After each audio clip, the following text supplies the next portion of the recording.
Olá, estamos iniciando mais um tema da nossa série Saúde da Mulher, que é dedicada exclusivamente à orientação das mulheres quanto aos problemas da saúde dela. Hoje, nós vamos abordar um tema importantíssimo, que é menopausa e climatério, que, a meu ver, é um tema muito mal abordado. Por quê? Porque o que se nota é que a classe médica ou os colegas médicos não estão preparados para o assunto, não estudam sobre o assunto, não estão atualizados sobre o assunto, não sabem sobre o assunto e colocam muita minhoca na cabeça das pacientes, tipo hormônio dá câncer, hormônio engorda. Então eu vou fazer uma abordagem que não tem nada de pessoal meu, não é nada de achismo, não é nada que eu acho, é sobre as evidências científicas atuais que nós temos sobre o assunto. Só, tudo atual. Então aqui nós temos o termo menopausa e climatério. Eu vou recordar o que eu já falei antes, em outros vídeos, sobre o ovário. O ovário, ele é formado na 6ª semana intraútero. Na 20ª semana intraútero, o ovário tem de 6 a 8 milhões de folículos. Folículos são as células que irão desenvolver até óvulo e que vai haver a ovulação.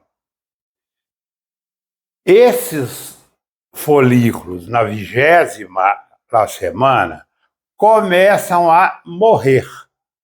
A gente usa um termo, sabe, médico, para dizer que eles entram em atresia. E quando a mulher nasce, esses folículos que eram de 6 a 8 milhões, ao nascer são de 2 a 3 milhões. Então, vocês notam que uma grande preocupação das mulheres, que é o envelhecimento, já começa a 20ª semana intraútero, em torno do 5º mês de gestação. Ao nascer, são 2 a 3 milhões. Eles continuam há 13 anos, eles continuam morrendo. Quando a mulher tem a primeira menstruação, que a gente chama de menarca, eles são em torno de 400 mil, que a cada mês serão selecionados em torno de 1.000 para que 1 ou 2 ovulem. Então, eles, a partir da menarca, eles vão envelhecendo ou vão atreziando mais. Quando chega na menopausa, eles são em torno de 1.000. Então, eu quero deixar bem claro a relação entre o ovário e a vida da mulher. Então, primeiro a gente tem a menarca, que vamos pôr em média aos 12 anos, e depois a gente tem a menopausa, que média da população brasileira, a menopausa é em torno de 45 a 51 anos. Então, o período que vai da menarca à menopausa, a gente chama de menacme. Então, menacme é o período reprodutivo da mulher e vai até a menopausa. Então, tem que ficar muito claro que menopausa é a última menstruação da mulher. 1 ano sem menstruar. Então, menopausa é uma data. Não existe o verbo menopausar, entrar na menopausa, sair da menopausa. É uma data. Então, se eu pergunto, quando que foi sua última menstruação? Ela vai dizer assim, dezembro de 2022. Ali foi a sua menopausa. Do mesmo jeito que a gente pergunta, quando foi a primeira menstruação? Foi com 11 anos. Ali foi a sua menarca. O período que vai da menarca à menopausa, a gente chama de menacme, que é o período reprodutivo. Antes da menopausa, existe o climatério. Então, o climatério é o período que vai, vamos chamar assim, pré-menopausa, pós-menopausa. Então, entende-se como climatério o período em torno dos 40 anos, o ovário já começa a diminuir a função dele, há uma falta dos hormônios produzidos nele, a mulher começa a ter sintomas e sinais de deficiência estrogênica que nós chamamos de climatério. Então, o climatério vai dos 40 aos 65 anos. A partir dos 65, a gente chama de senectude. Então, ou poderíamos dizer assim, climatério pré-menopausa ou pós-menopausa. Então, nós iremos nos referir somente ao climatério, não falaremos de menopausa, já que menopausa é uma data, é uma marca de quando o ovário encerrou a função reprodutiva da mulher. E o que a gente fala é que a mulher tem que cuidar muito, porque a função reprodutiva termina, mas começa a função produtiva da mulher. Ela não tem reprodução, mas ela tem produção. Então, aqui nós temos que o ovário produz 3 hormônios: estrogênio, progesterona e a testosterona. A testosterona é 25% ovariano, 25% suprarrenal e 50% da conversão periférica dele. Os estrogênios existem 4. Até algum tempo eram 3. O E1 é a estrona, o E2 o estradiol, o E3 o estriol. Há pouco tempo foi descoberto o E4, que é o estratol, que ainda não existem estudos sobre a função dele pelo tempo da descoberta dele. Então, aqui fica fácil vocês verem que o hormônio principal produzido pelo ovário é o estradiol. A proporção é 10% estrona, 80% estradiol e 10% estriol. O patinho feio dos estrogênios é a estrona, porque a estrona é a que causa as complicações mais sérias, os cânceres e tudo. Depois da menopausa, se a mulher não faz terapia de reposição hormonal, e quando nós falarmos terapia de reposição, hormonal, entenda-se estradiol e progesterona, e, em alguns casos, a testosterona. Então, há uma inversão a estrona passa de 10% para 80%. Então, como ela que leva ganho de peso, todos os sintomas e sinais do climatério, ela passa a dominar. Então, a gente tem 80% de estrona, o estradiol foi de 80 para 10, o estriol permaneceu em 10. Então, lembre-se disso, duas coisas.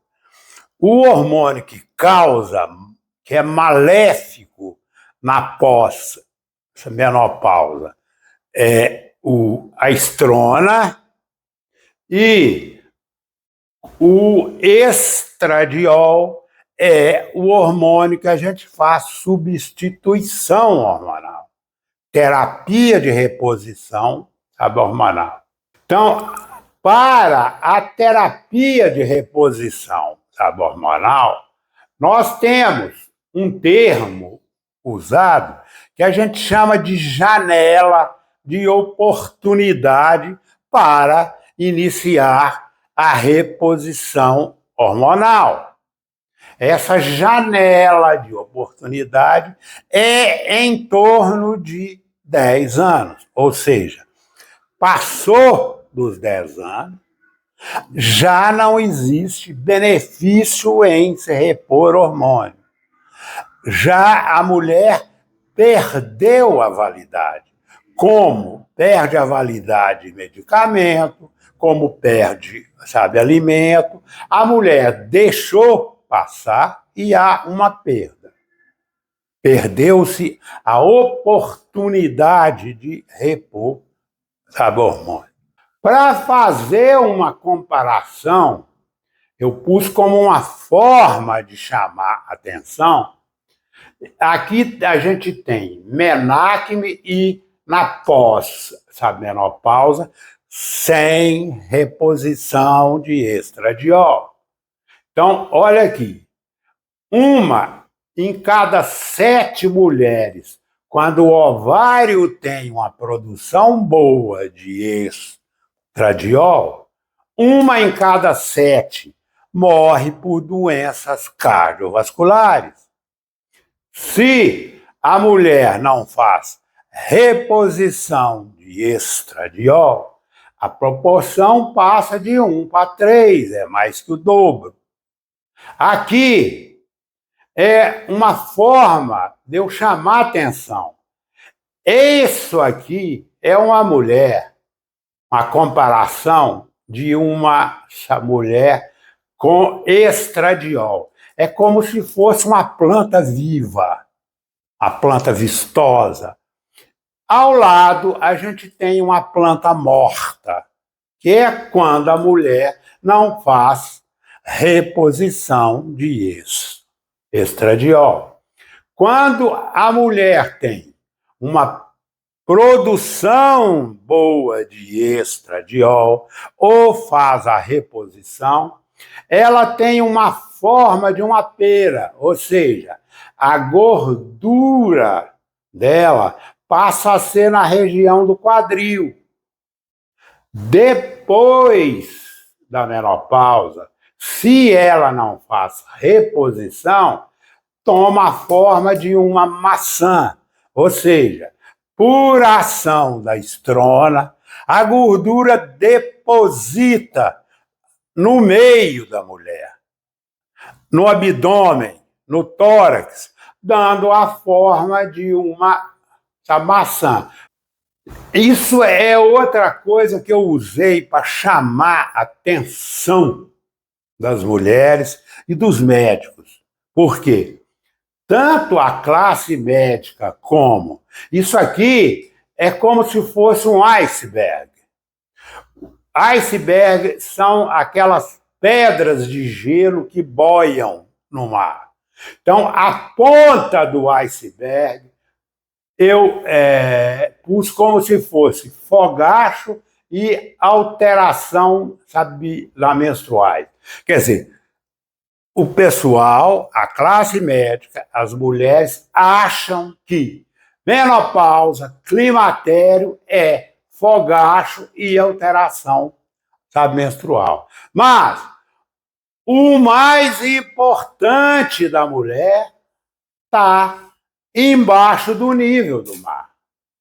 Até agora foram catalogados 76 sintomas da deficiência de estradiol. Olha aqui. O que acontece a nível cerebral? Que é o principal órgão que é afetado pela deficiência de estradiol.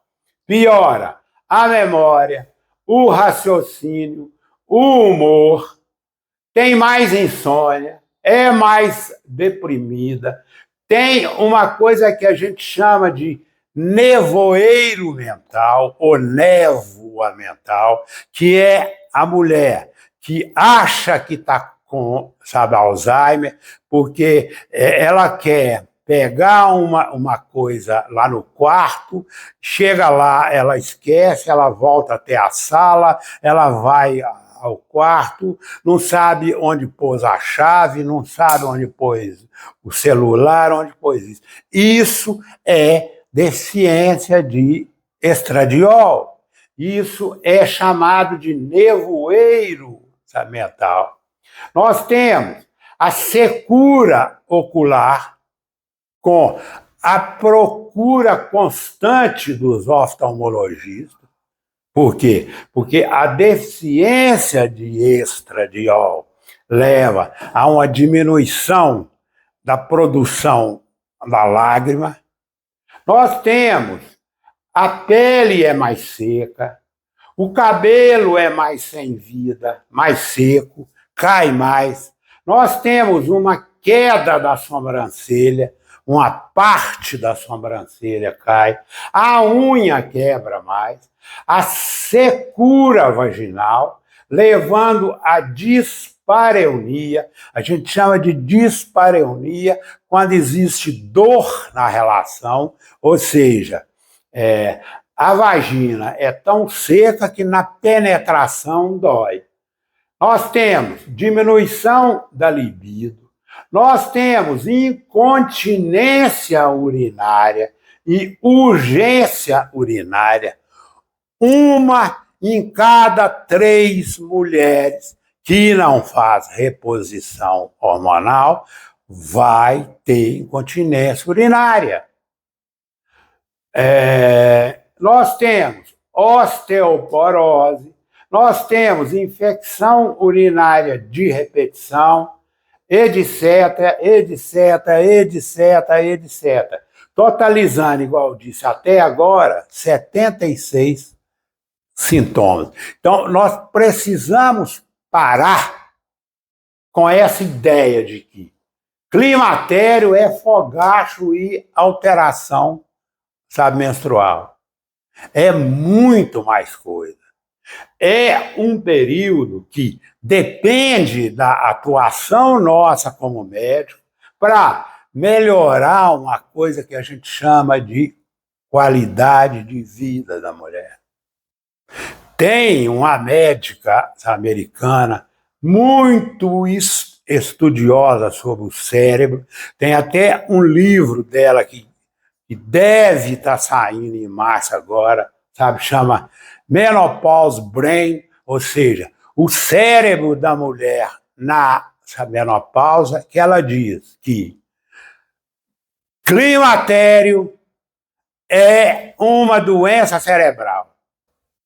Enquanto nós ficarmos olhando os ovários e esquecermos de que climatério, deficiência de estradiol, afeta principalmente o cérebro, a mulher vai sofrer. Num período que, teoricamente, é o melhor período da vida dela, que os filhos já cresceram, que a coisa está fluindo melhor, que a sexualidade dela deveria estar melhor.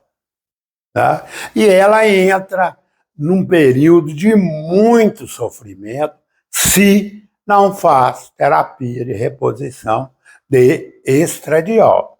Eu vou fazer um pequeno histórico da terapia de reposição de hormônios. Os primeiros trabalhos que surgiram foi em 1921, quer dizer, não foi ontem, não, tem bem tempo já. Depois entrou num certo adormecimento. Depois, em 1940, veio os trabalhos mais substanciais. Depois interrompeu para voltar em 1966 com a força mais firme disso.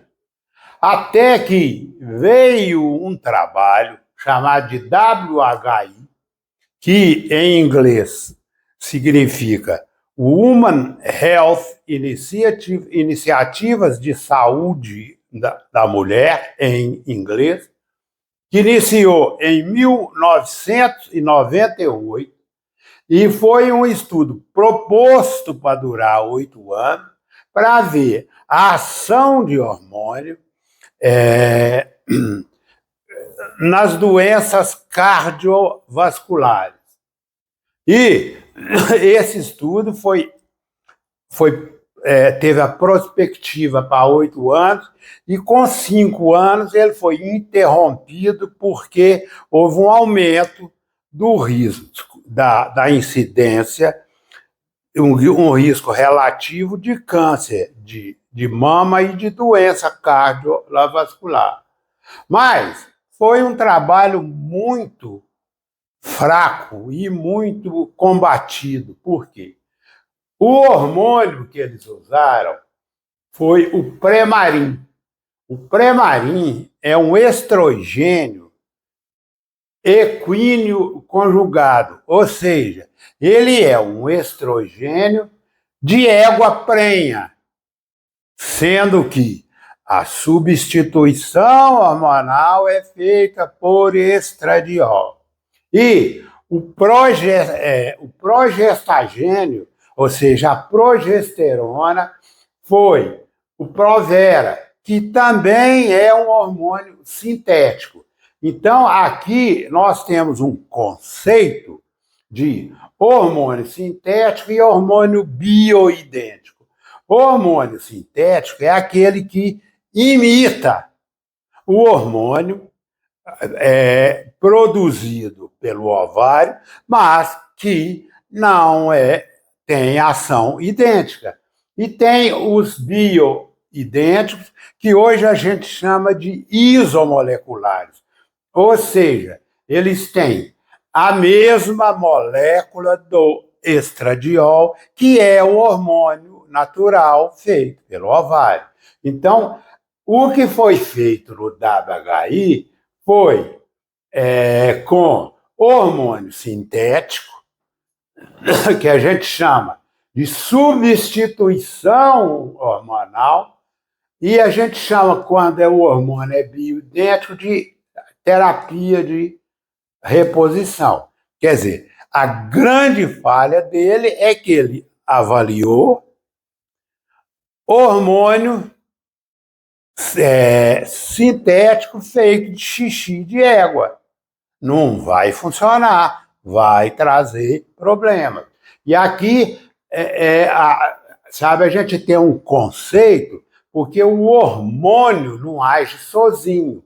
Ele tem que chegar lá na célula, ele tem que bater na porta lá da célula, que tem um receptor, o hormônio chega, o receptor encaixa nele. Então tem que ter uma coisa que a gente chama de chave e fechadura, quer dizer, a chave encaixa na fechadura, sendo que o sintético ela não encaixa, sabe, certinho. Esse é que foi o grande erro do WHI, que trouxe uma cancerofobia muito grande do câncer de mama, que vocês vão ver em outros trabalhos que não tem nada a ver. Até que, em 2020, foi feito um estudo na Inglaterra com mulheres de 50 a 59 anos, acompanhados por 10 anos, para avaliar o risco de câncer de mama. Então, aqui tem que dar um conceito da genética e da epigenética. A genética é aquilo que a gente traz. A epigenética é o nosso modo de ser. Comparando, a genética é a arma, a epigenética é o gatilho que dispara essa arma. Então, 1.000 mulheres de 50 a 59 anos, acompanhadas por 10 anos, 23 eram câncer de mama. 1.000 mulheres acompanhadas por 10 anos com estradiol, de 23 caiu para 19. Onde é que está o que se diz aí que o hormônio dá câncer de mama? Diminuiu. Olha esse dado. Mulheres que tomaram pílula por mais de 5 anos, de 23 mulheres, foi para 28. Mulheres que têm atividade física boa, de 23, caiu para 16. Mulheres que bebem, que usam álcool, 2 drinks por semana, de 23 foi para 29. E aqui o vilão da coisa, que é a obesidade. E na obesidade, a síndrome de resistência à insulina, que sempre acompanha a obesidade. De 23 foi para 47, mais do dobro. Mais do dobro. Por quê? Porque na gordura há uma conversão dos hormônios em estrona, que é igual eu já disse antes, o patinho feio. E aqui uma outra coisa interessante é o peso. Todo mundo fala, hormônio engorda, hormônio engorda, hormônio engorda. As mulheres que fizeram reposição com estradiol diminuíram 5 quilos em 2 anos no peso. As mulheres que não usaram estradiol, que não fizeram terapia de reposição de hormônio, ganharam 10 quilos em 5 anos. Ou seja, gordura abdominal saiu da pera e foi para a maçã. Então, nós temos aqui contraindicação absoluta para terapia de reposição de hormônio, ou seja, as mulheres que não podem usar hormônio. Doença do fígado descompensada, mulheres com história pessoal de câncer de mama, nada de história familiar. Caiu isso com os estudos. Mãe, irmã com câncer de mama não é contraindicação para terapia de reposição hormonal. Lesão precursora de câncer de mama não é essas lesões classificadas à mamografia. O câncer, história pessoal de câncer de endométrio, sangramento vaginal indeterminado, porfiria, que é uma doença rara hematológica, doença tromboembólica. Quem já teve trombose, embolia, a contraindicação é a via oral, a via transdérmica e vaginal não é contraindicação. O lúpus eritematoso é contraindicação. O meningioma, que é um tumor benigno das meninges, é contraindicação. Então, gente, diante do exposto aqui, pelos estudos atuais que a gente tem, nós precisamos parar com essa bobagem de hormônio engorda, hormônio dá câncer. Por quê? Porque nós estamos deixando de ajudar as nossas pacientes. Não estamos preocupados com a qualidade de vida da mulher, que é essencial. Temos que parar de reduzir mulher à mama, reduzir a hipertensão a nada. Mulher é um todo. A mulher é muito mais, eu já falei isso antes, é muito mais do que mama, do que útero, vagina, vulva. A mulher é um todo. Então, para hoje, era o que eu tinha para dizer. Nós vamos ter mais 2 vídeos sobre o assunto. Um é sinais e sintomas mais detalhados. O terceiro sobre tratamento na terapia de reposição de hormônio. Muito obrigado.